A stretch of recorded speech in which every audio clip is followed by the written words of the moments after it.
First Kings chapter 19, verse 1. And Ahab told Jezebel all that Elijah had done, and withal how he had slain all the prophets with the sword.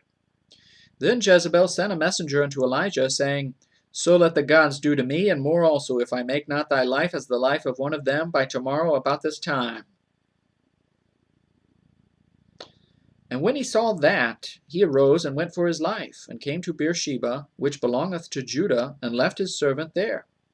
But he himself went a day's journey into the wilderness, and came and sat under a juniper tree, and he requested for himself that he might die, and said, It is enough now, O Lord, take away my life, for I am not better than my fathers.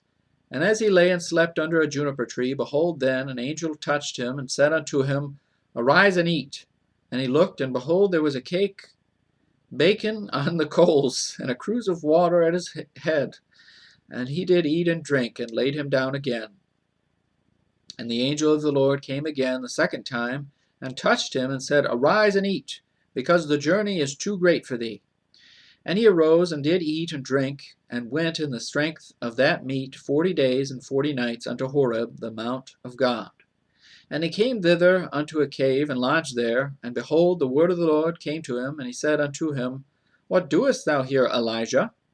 And he said, I have been very jealous for the Lord God of hosts. For the children of Israel have forsaken thy covenant, thrown down thine altars, and slain thy prophets with the sword. And I, even I only, am left, and they seek my life to take it away.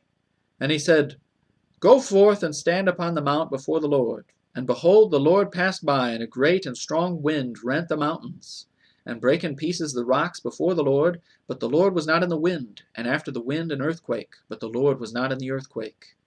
And after the earthquake a fire, but the Lord was not in the fire. And after the fire a still small voice. And it was so, when Elijah heard it, that he wrapped his face in his mantle, and went out, and stood in the entering in of the cave. And behold, there came a voice unto him, and said, What doest thou here, Elijah? And he said, I have been very jealous for the Lord God of hosts, because the children of Israel have forsaken thy covenant, thrown down thine altars, and slain thy prophets with the sword. And I, even I only, am left, and they seek my life to take it away.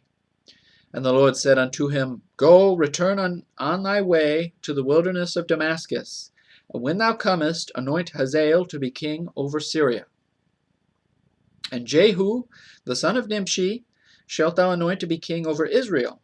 And Elisha, the son of Shaphat of Abel-Maholah, shalt thou anoint to be prophet in thy room. And it shall come to pass that him that escapeth the sword of Hazael shall Jehu slay, and him that escapeth from the sword of Jehu shall Elisha slay.